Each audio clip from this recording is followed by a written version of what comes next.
સુરત જિલ્લાના બારડોલી ખાતે ભાજપનું સંમેલન યોજાયું। બારડોલી બેઠકના ભાજપના ઉમેદવારને જીતાડવા પ્રચાર। પ્રભુ વસાવા જંગી મતોથી જીતે તે માટે સંમેલન માંગરોળ માંડવી બાદ આજે બારડોલીની ખાતે સંમેલનનું આયોજન કરવામાં આવ્યું।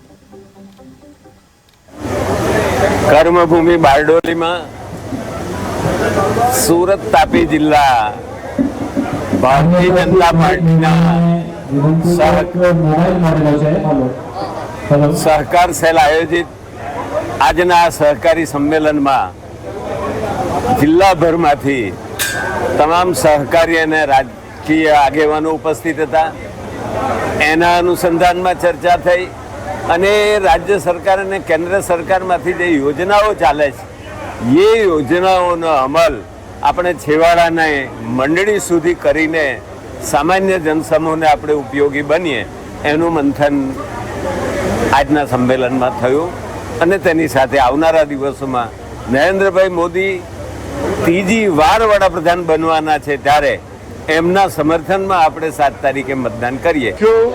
હેતુ આવનારી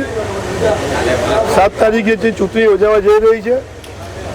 એના માટે આપણા વડાપ્રધાન શ્રી નરેન્દ્રભાઈ મોદી સાહેબ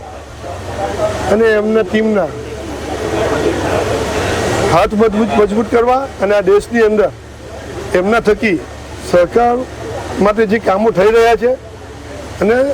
આખા દેશમાં સહકારની સમૃદ્ધિ લાવવાનું નાનામાં નાના વ્યક્તિને જે સમૃદ્ધ કરવાની જે વાતો થઈ રહી છે એને વાચા આપી લોકોને એ પણ એમના થકી આ સહકાર મંત્રાલય બન્યા પછી દૂર કરવામાં આવ્યો છે અને એને લઈને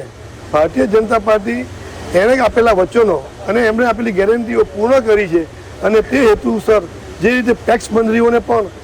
પગભર કરવામાં આવી રહી છે, પેક્સ બંધીઓનો કાર્યક્ષેત્ર વધારવામાં આવી રહ્યું છે, પેક્સ બંધીનું કામો વધારવામાં આવ્યું છે, એને પગભર કરીને આ વિસ્તારને કેવી રીતે અને આખા દેશમાં સહકારી પ્રવૃત્તિ કેવી રીતે આગળ વધે એ તમામ યોજનાઓ જે